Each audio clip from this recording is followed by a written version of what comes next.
Good afternoon, good morning. Welcome all colleagues to today's call on Sudan. I'd like to welcome all of you, and I'd like to start by really appreciating such a wonderful turnout from everybody who's joining us today. We have with us our partners from different NGO organizations. We also have some donors with us today. We are very grateful for this. Our country team, led by Dr. Salwa, feel very welcome, as well as our UN sister agencies. Allow me just to acknowledge everybody who's here, and if I don't, my apologies. We'll make sure that this is included at the end. ACF, Save the Children, IRC, Mercy Corps, IMC, Medea, Concern Worldwide, World Relief Plan International, our sister agencies, WFP. Can you hear me? I see someone text that they cannot hear me. Please let me know, Russia, if you can hear me from your side. We can hear you. We can hear you. Thank you. Thank you. Thank you. We also have UNHCR, FAO colleagues are with us. Many thanks to the US Department of State joining us today, the CDC, FuseNet colleagues, and of course the German Federal Foreign Office for joining us. Feel very welcome. Next, please.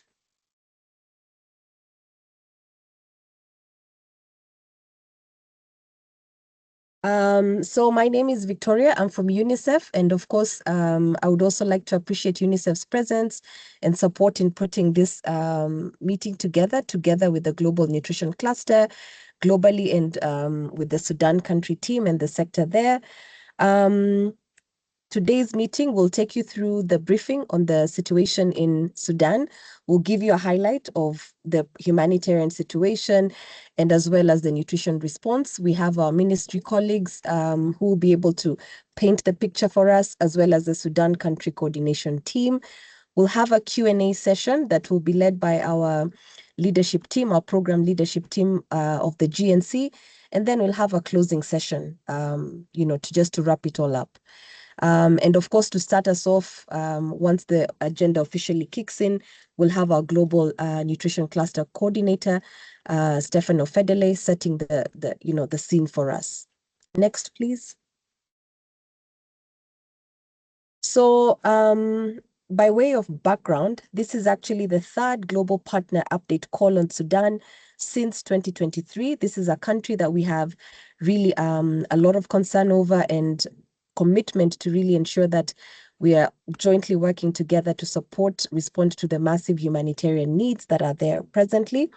And the purpose of this call is really just to share updates on the current situation as far as nutrition is concerned in Sudan, highlight emerging risks in particular regions, particularly North Darfur, provide an update on the ongoing response. There has been effort across the sector led by government to really scale up the response, identify priority areas where additional support could be provided, and really strengthen our coordination, our collaboration, and especially our resourcing of this response, given the continued escalation of needs. So feel very welcome, colleagues, and I'll hand you over now to 𝗔𝗴𝗲 to open up the program for us. Stefano, over to you. Thank you, Vicky, and welcome to this call, everyone. Thank you for attending. Just a few words to get the things started. So basically, the situation remains dire for the entire country in Sudan, but the catastrophic situation in North Darfur requires special attentions. With the many crises occurring simultaneously in the world at the moment, it's very easy to have our focus pulled in multiple directions and our attention and support divided. So the situation in Sudan continues to be dire, and it's aggravated by the ongoing conflict and displacement into hard-to-reach areas, which are often totally restricting access, and when accessible, they provide major logistic challenges affecting the provision of both fixed and mobile services in those areas. The little or no access to critical food, health, water, sanitation, and nutrition services not only contributes to deterioration of the nutritional status of vulnerable populations, but can also contribute to very rapidly escalation of the morbidity and mortality of the most vulnerable, in particular children. Towards the end of last year, the nutrition sector in Sudan conducted 3 smart surveys in the North Darfur in 3 adjacent localities bordering Chad, 𝗔𝗴𝗲𝗲, 𝗔𝗴𝗲𝗲, and Tina. And the results were really incredible, reporting the highest prevalence of wasting ever reported in Sudan. Our colleagues in Sudan will tell us more a little bit about this in the next few minutes. It's really important to understand that the nutrition sector response for 2026 in Sudan is estimated to require at least $454 million of US dollars. But given the recent drastic funding cuts, hyper-prioritization process to establish the most critical life-saving activities in some areas, has indicated an urgent appeal of about $310 million US dollars. But even that so far has only been receiving $22 million or 7%. Even if we only focus on the 3 Darfur areas highlighted in today's call, which have been estimated to require for nutrition only $16.6 million, only 6.4 million have been received so far. And that really doesn't look good. So our colleagues will tell us more about this increasingly deteriorating situation, and then my colleagues Andrew and Colleen will moderate a question and answer following the presentation, and participants can add any questions to the chat box. So you can raise also a virtual hand and ask questions directly. For any questions we are unable to address at the moment during the call, we will include them in the follow-up email along with today's call notes and recording. So now I hand over to our colleagues in Sudan, Dr. 𝗔𝗴𝗲𝗲 from the Ministry of Health in Sudan, and Isaac, who is the Sudan Nutrition Sector Coordinator. Over to you, Dr. 𝗔𝗴𝗲𝗲.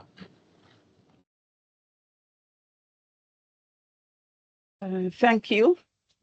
Good afternoon, everyone, and thank you for opportunity to speak on behalf of Federal Minister of Health today.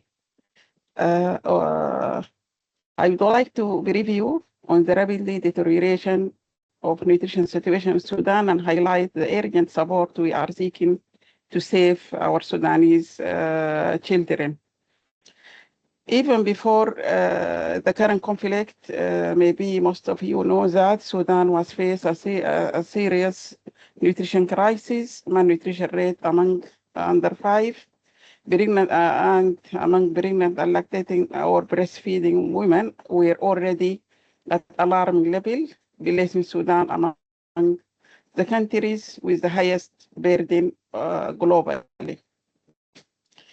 Since the onset of the conflict, the situation has worsened dramatically. Over 9.9 million people have been displaced. Livelihood have been disrupted, and access to food, health care, and basic services has been severely limited. As a result, malnutrition has reached critical levels across many parts of the country. Recent assessment conducted in 2025 shows that about half of surveyed areas have global acute malnutrition rate above the WHO emergency threshold. In some locations, the situation has reached a very severe level, as shown in some areas in North Darfur. Today, an estimated of 4.2 million children and pregnant and breastfeeding women are affected by acute malnutrition. Among them, more than 825,000 children are suffering from severe acute malnutrition, a life-threatening condition that require an urgent treatment. Despite this challenge, the Minister of Health, together with the UN agencies and national and international partners, continue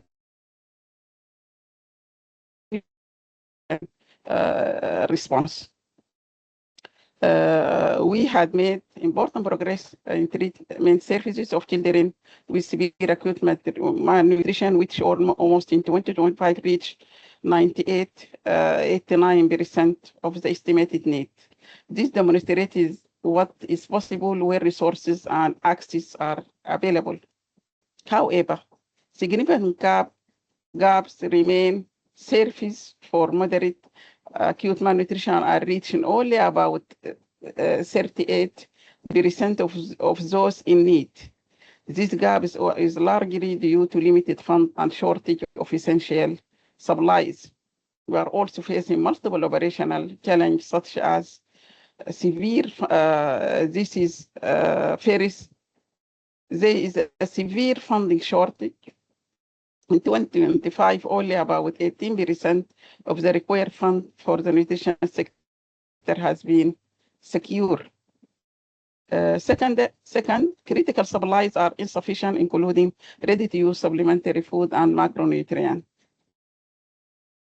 Third, access constraints due to the insecurity continue to limit the delivery of services to the most vulnerable population and increase the displaced, the affected displaced people. In addition, the situation is compounded by poor water sanitation and hygiene, widespread food insecurity, and increasing health risk. At the same time, shifting emergency are placing additional pressure on already structured resources. Given this context, urgent and coordinated support from global partners is essential.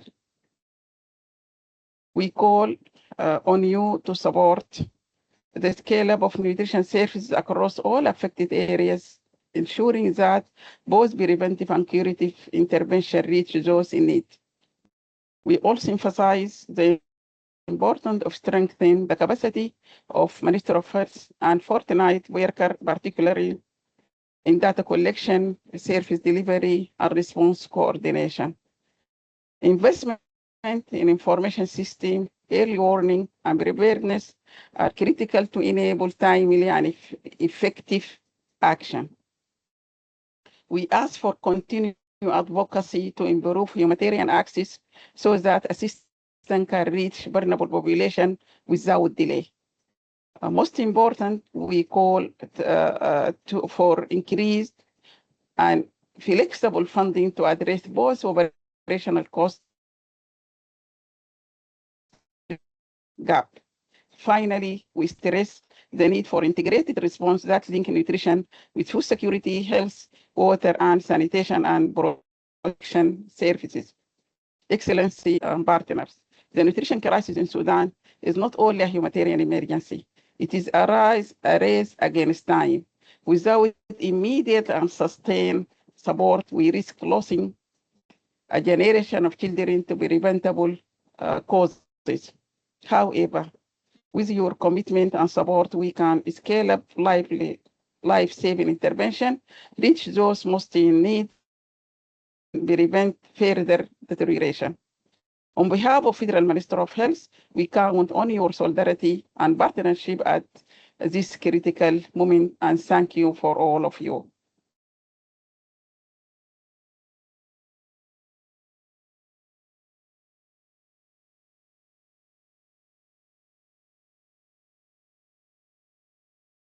Are you hearing me? Yes, Thank you very Dr. much. Silva. Over to Isaac.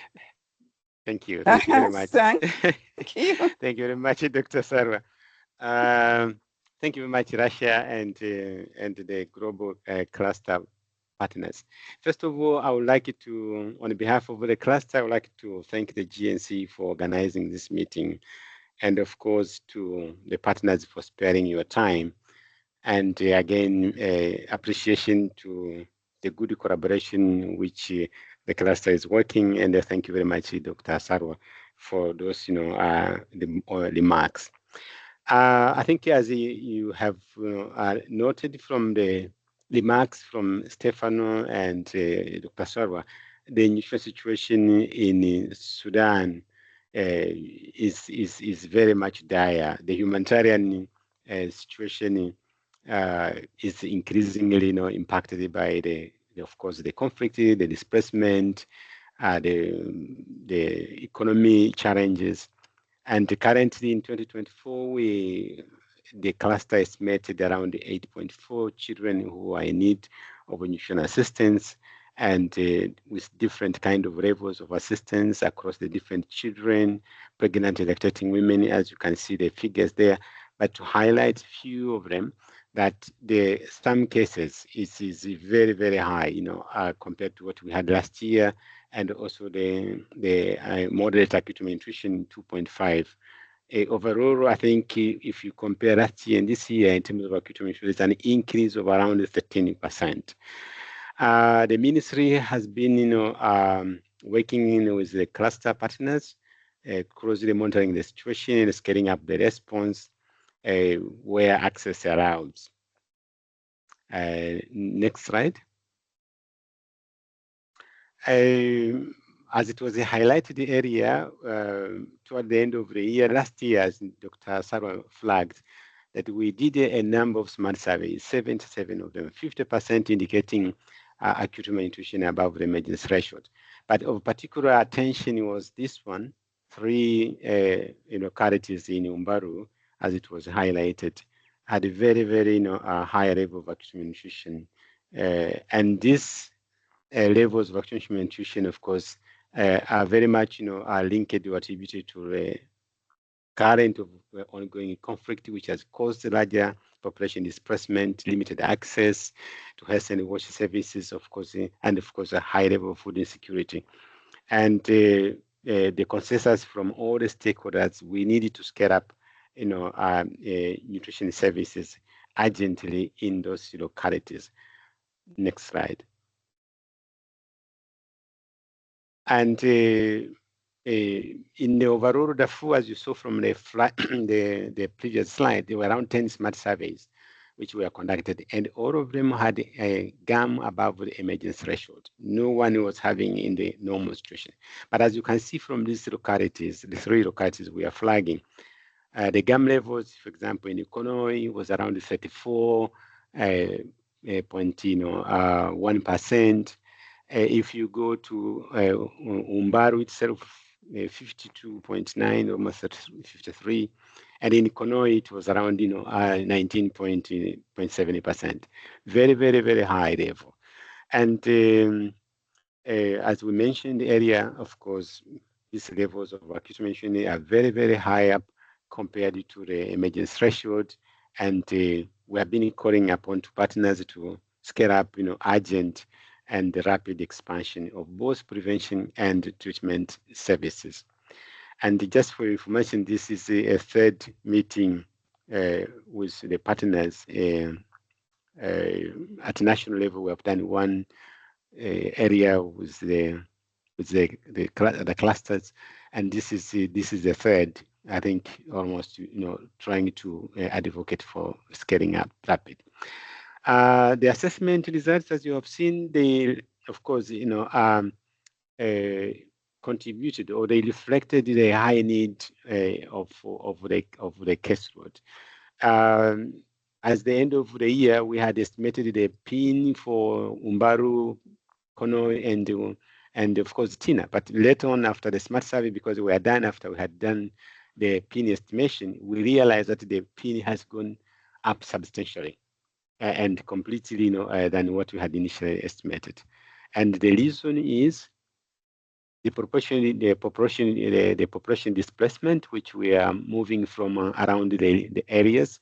There are a number of localities which are bordering, including 𝗲𝗲𝗲, Merit, and the others. So people have been moving, and by then these areas were relatively a bit stable, although simmering with some conflict.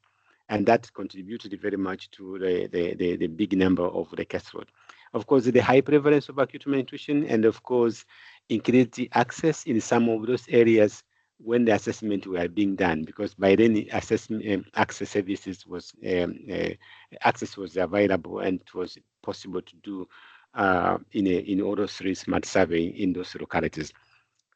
PIN is way up, as you can see from the photo, from the map, over 200 in 𝗔𝗴𝗲 because of the high gum, and of course, over 140 in Konoi. Next slide. In terms of the ongoing response by the nutrition cluster partners,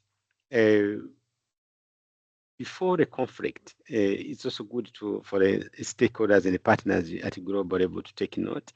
There were nutrition services going on, and mainly it was OTP, the management of some without medical complication, and it has been continuing until now. And TSFPs was going on based on a counseling, but the availability of supply was not, available until, as we're speaking now, until the day before yesterday on the 15th March, is when we were able to deliver supply. Of course, there have been a lot of effort to, and advocacy to deliver supply to the areas, but unfortunately it was access insecurity and the scaling up of the conflict was prohibiting delivery. So at least we were able to deliver supply, the day before yesterday. And response is waiting some kind of security, in order to continue. Although I was told that yesterday there was some kind of initial distribution or response, but it was also impacted by the conflict. Stabilization Center, we have some challenges from the beginning because of the conflict. It has not been possible to resume. Previously, when the assessment was being done, there was some stabilization services going on, for example, in 𝗔𝗲𝗲, but later on it was phased out because of the conflict. There have been very, significant effort from partners is led by UNICEF and the ministry to conduct the integrated nutrition campaign in January, which reached over 85,000 children, and of course the number was exceeding over the target, which was planned. And the campaign, of course, included vitamin supplementation, deworming, and of course the referral for children who were not reached by the different types of services, and pregnant and lactating women. Next slide.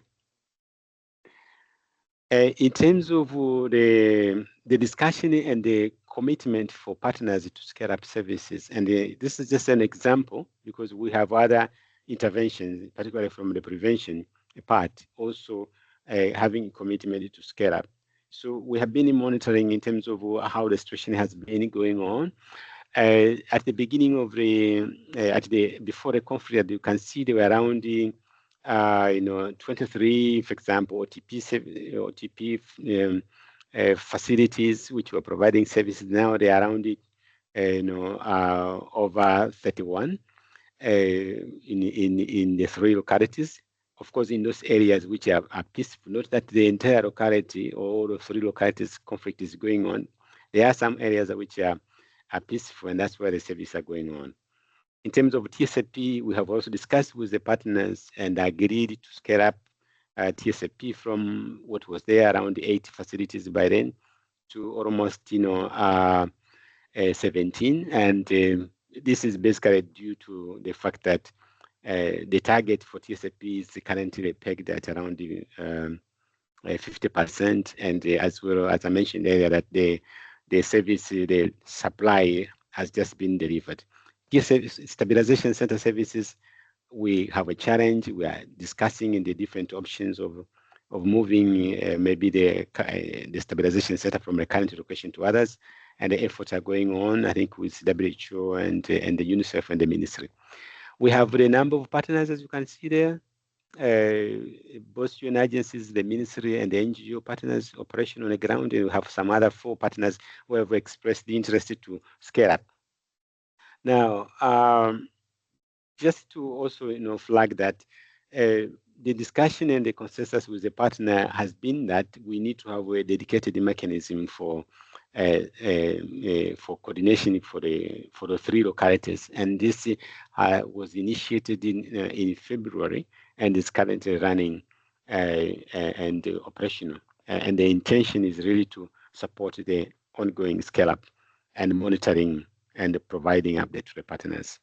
Next slide. In terms of supply, the nutrition cluster has been working very closely with the lead agencies, UNICEF, WFP, and WHO, and consolidated the available supply and the timeline when the supply is likely to support. And of course, there are already a commitment from the agencies, but of course the supply which has been committed so far or which have been made available is insufficient to meet the current and expected needs. As you can see, for the stabilization center, we have those kits which is enough, almost 26 kits, which is enough for around 3 months.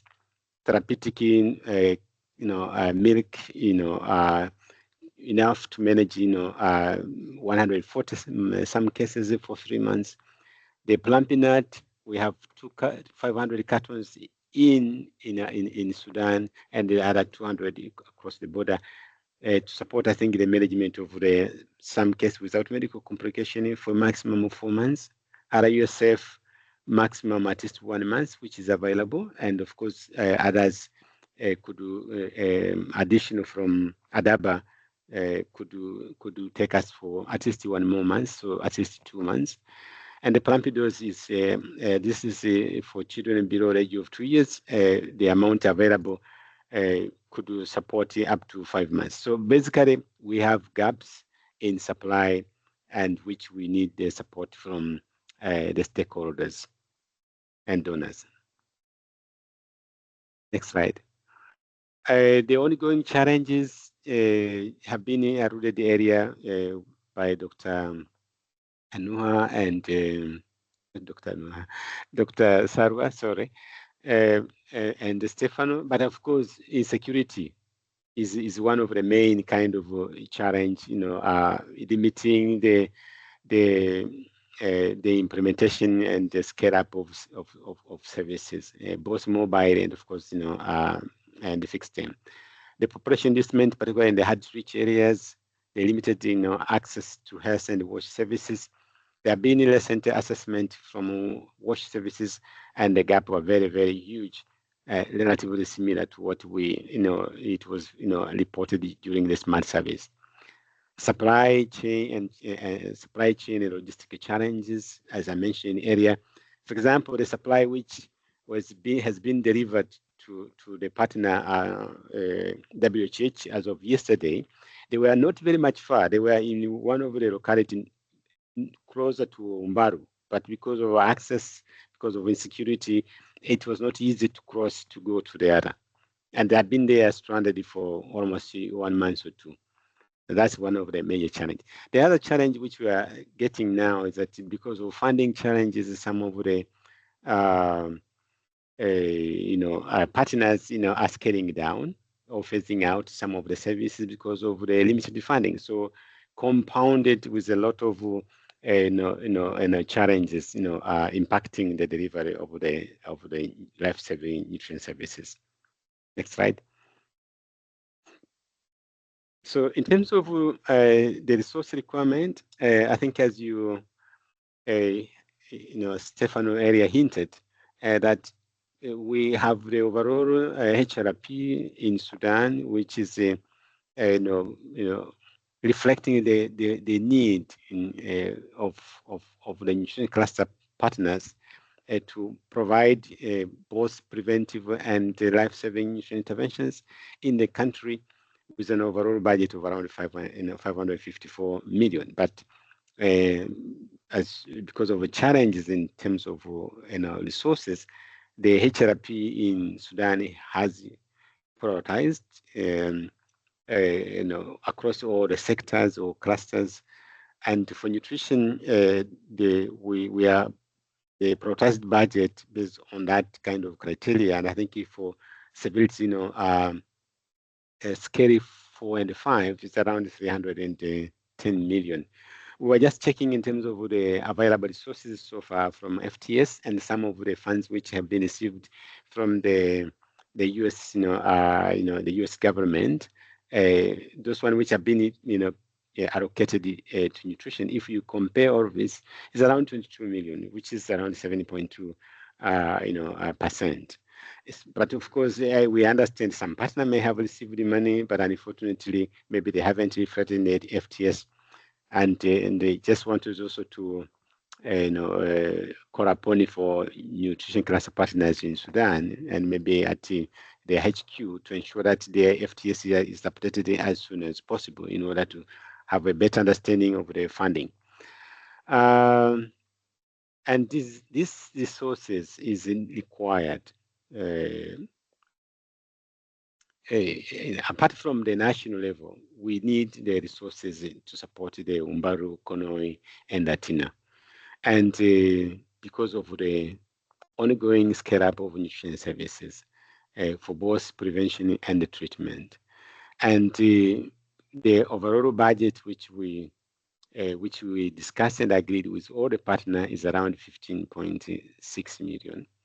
And so far, the gap is around 9.2 million, almost 4.6, almost being confirmed by the partners that is available, and I think this which is currently supporting the ongoing response.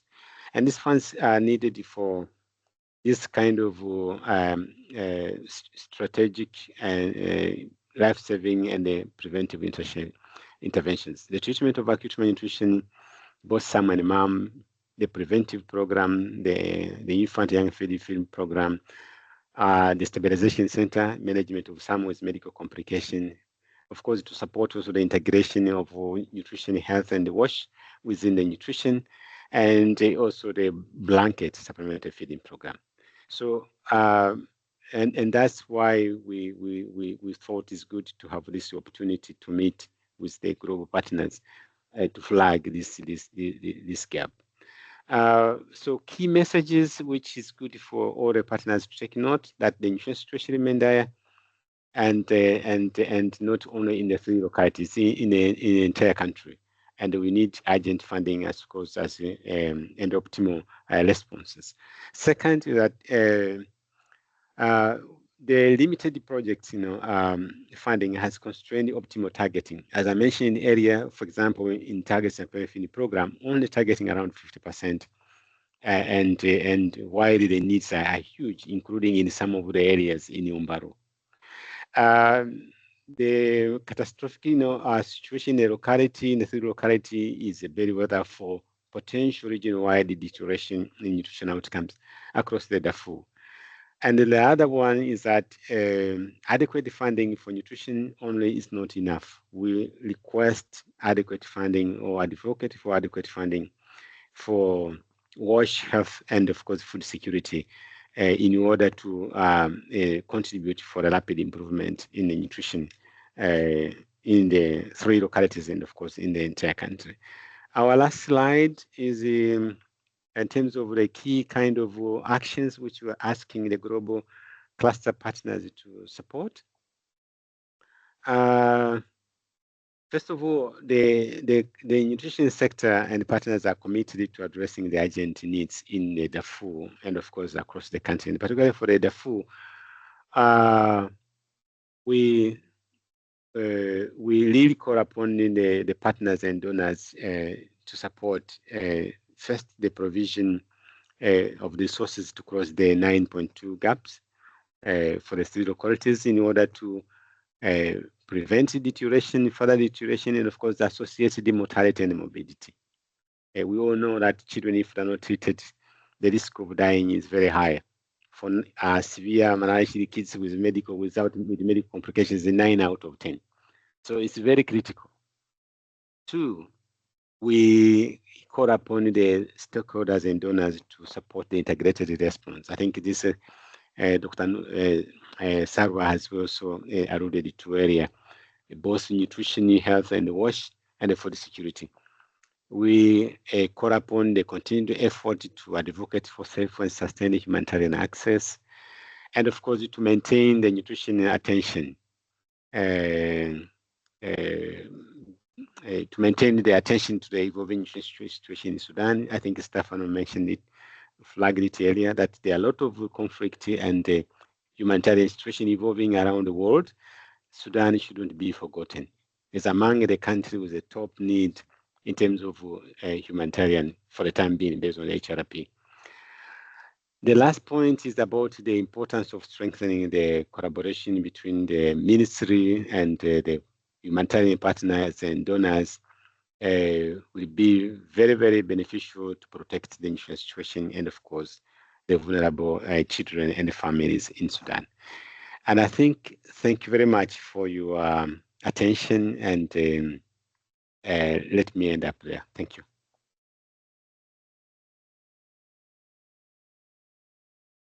Thank you, Dr. 𝗔𝗲𝗲 and Isaac, very much for that presentation and for laying out so clearly the needs and the asks of all partners working to address these needs.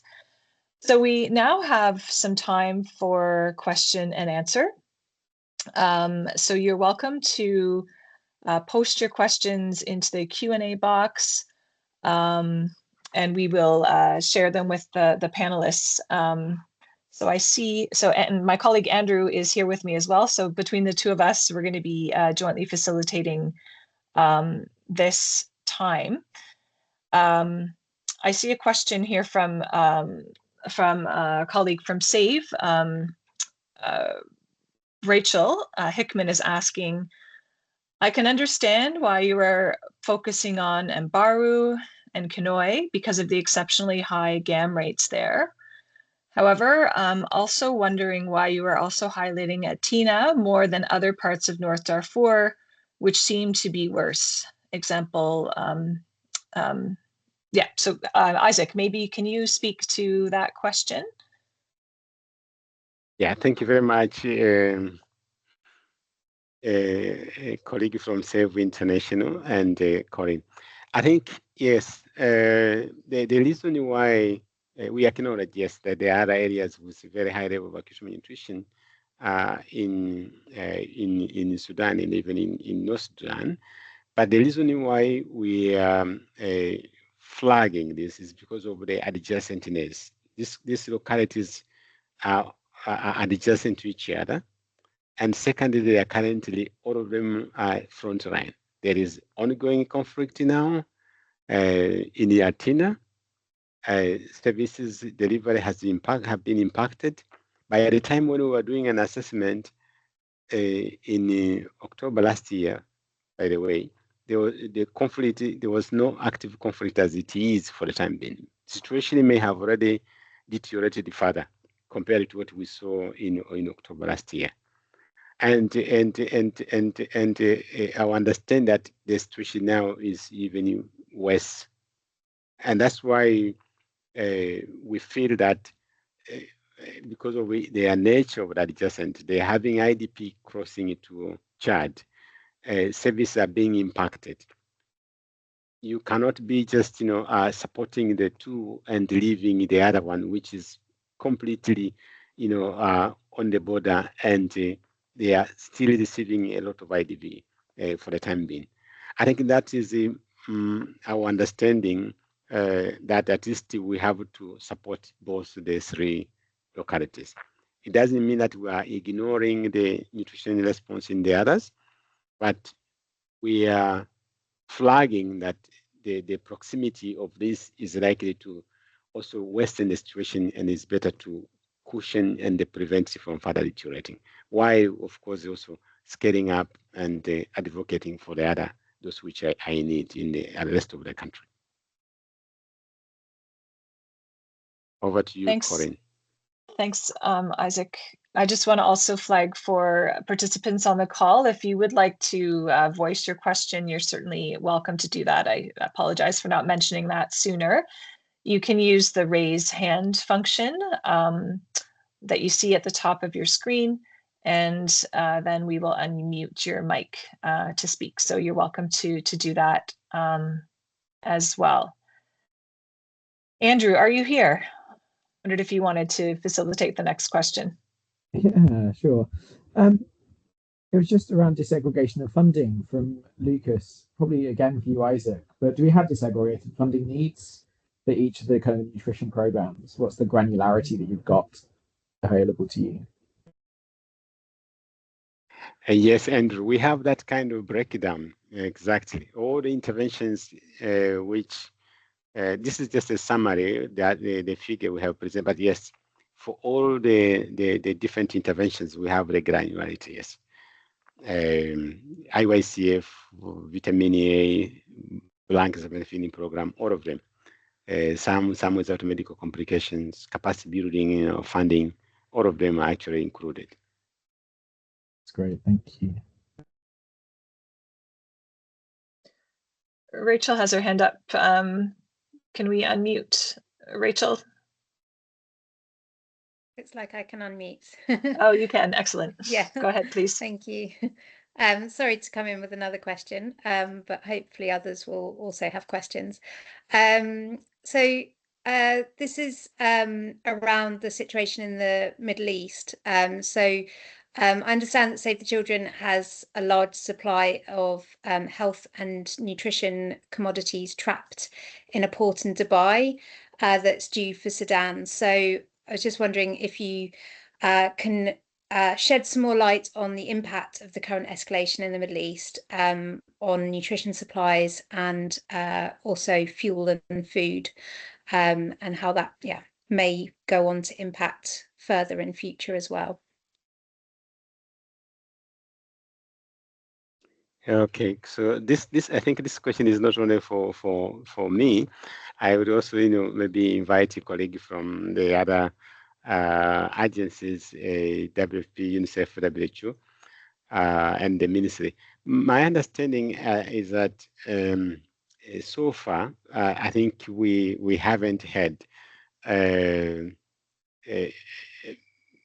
feedback or update or an assessment which we can maybe formally communicate, but it's something maybe we can find out later and maybe share, because it's not easy to say that maybe we don't have impact, but it definitely is likely to have. But the extent that may not be maybe easy to reflect it now, but I think something which we can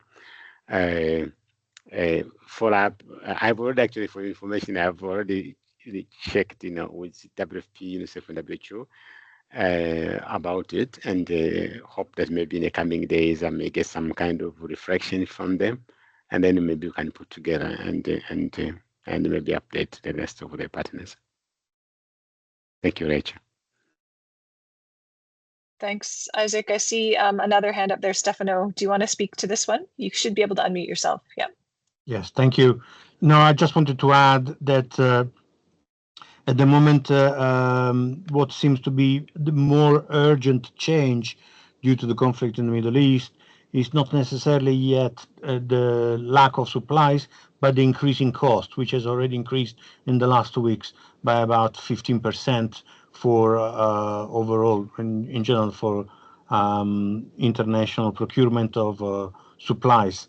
Now, the nutrition supplies are produced in a variety of countries, so it's very difficult to have an estimation yet of potential gaps and so on. But certainly costs have drastically increased because of the increase in fuel prices, which was immediately transferred to the service provider. So that is already a major gap over. But in terms of quantities of supply, production, and so on, yes, we expect also some additional challenges, but they are not yet quantifiable to really estimate big gaps at the moment. Over.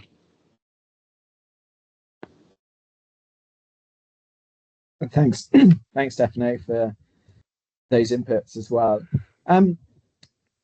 If I can, I might just ask Dr. 𝗔𝗲𝗲 a question if we still have her with us.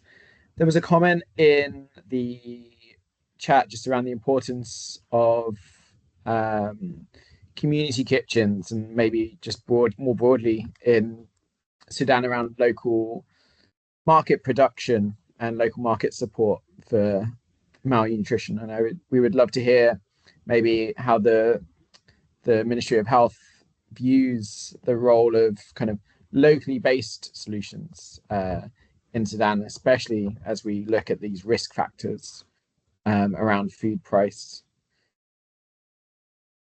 Dr. 𝗔𝗲𝗲 is still here.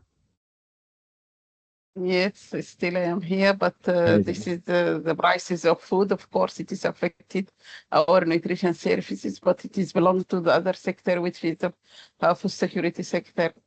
By the end, generally in Federal Minister of Health, we are leading other part to solve this related problem. For example, we are develop community strategy and community engagement for 5 years, start from this year. And also we are working closely with the food security people with regard to now we have a joint plan with the food security and even the other sectors of like the education and other sectors. And we together we are develop multi-sectoral plan for 10 years, and we start from this year. We start to work on it. I don't know whether this is the response to your question or I am not able to get your question well. Thank you.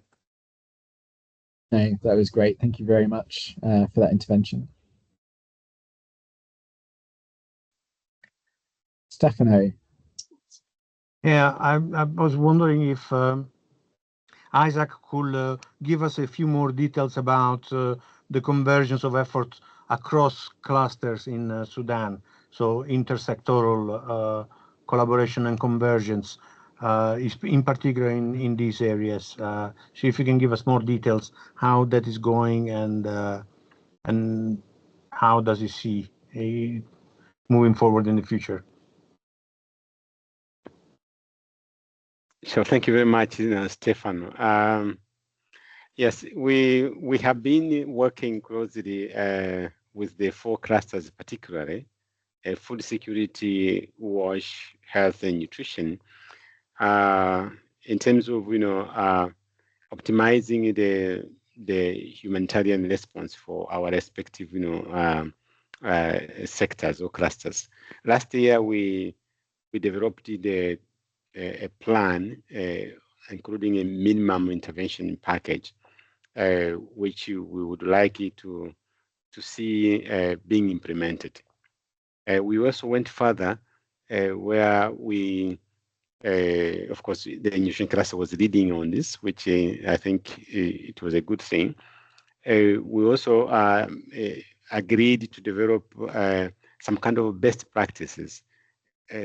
Some of the best practices from the combination, for example, the integration between the nutrition and the health, the nutrition and the wash, nutrition and the food security.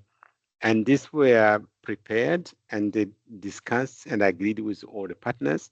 There is one pending with the food security and the nutrition, which was presented actually to the cluster partners early in February. We need some final fine-tuning, which I can say it is very, very much appreciated by the partners. But we have those kind of documents. If the global, we can share as well.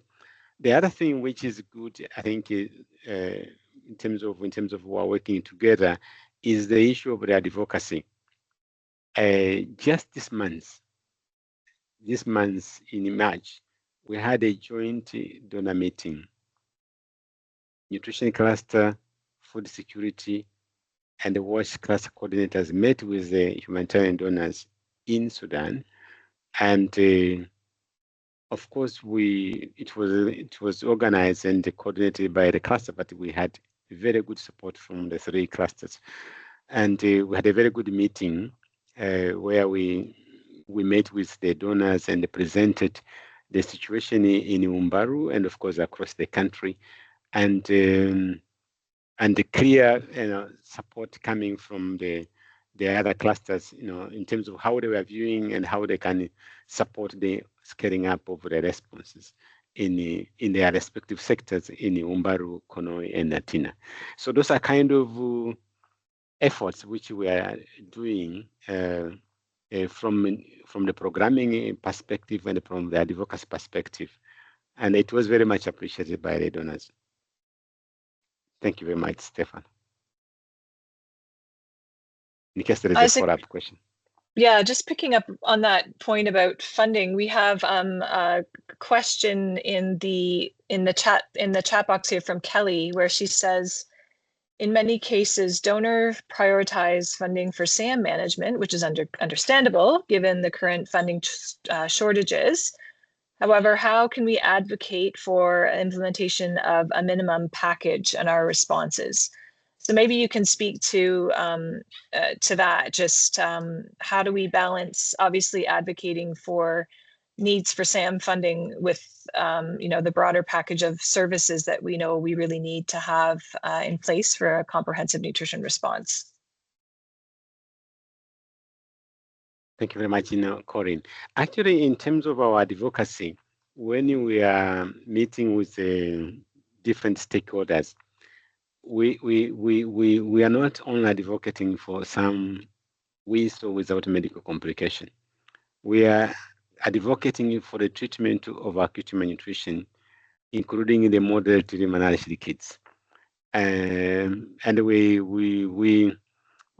have been, flagging and advocating for the donors to support the management of moderate acute malnutrition. But of course, what we are seeing is that whenever donors decide which program they need to fund, but in terms of our message has been very consistent and very clear that we need the support for the prevention as well as the curative, and we are not actually segregating or giving more weight to the other. No. The issue is the decision from the donors, and I would like to take this opportunity to encourage and request that the management of acute malnutrition is not only for some, is also for mom cases, and particularly they are the biggest part of the caseload. I think 3 to 4 times sometimes. Corinne, back to you.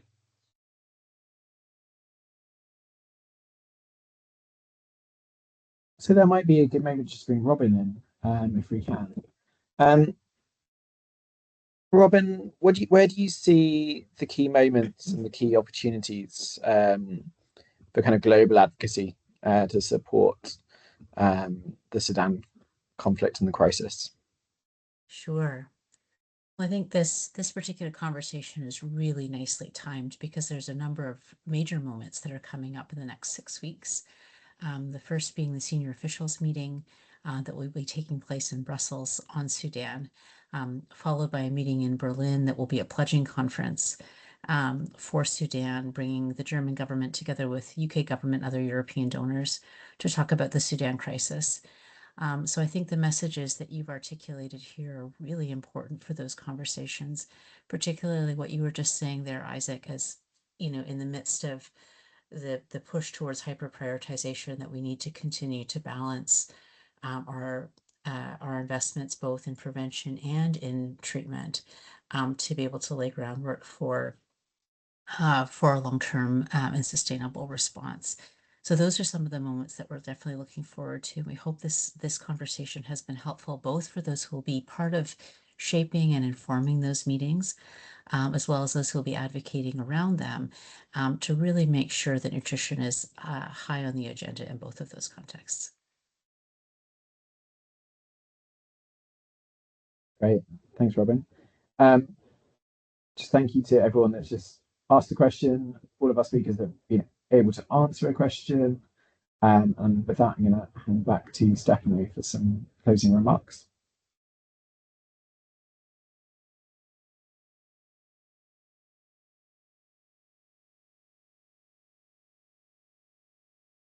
Stephanie, back to you.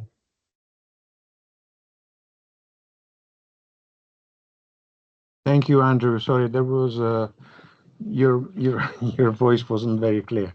So thank you very much, colleagues, for attending this call. I just wanted to add to the last point of discussions that really, in terms of public health impact, investing in prevention has got a much higher return on investments, not only in financial terms, but also obviously in suffering and welfare benefits. And it's very critical to highlight as well that at the moment, yes, there is still some willingness to fund the procurement or IUTF or the treatment component for severe acute malnutrition, but also even the support for its delivery to the field, including the logistics, which at the moment is becoming much more expensive by the day. It is often not included, and the logistics component in countries like Sudan or in particular Darfur are extremely complicated. So just a final few words.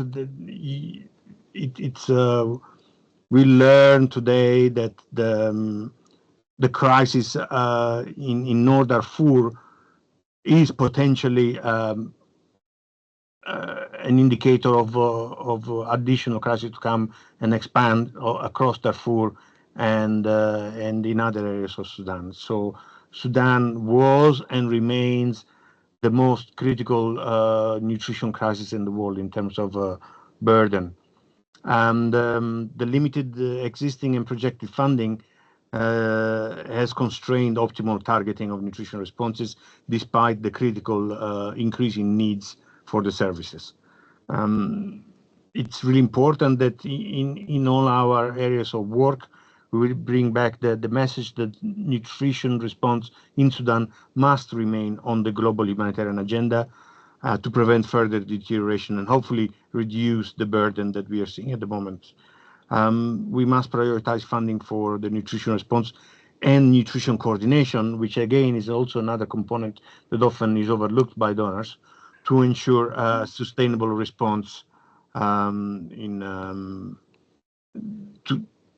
prevent additional suffering and save lives.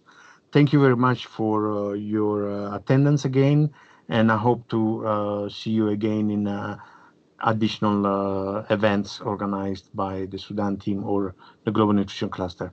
Thank you. Bye-bye. Thank you very much, Stefan.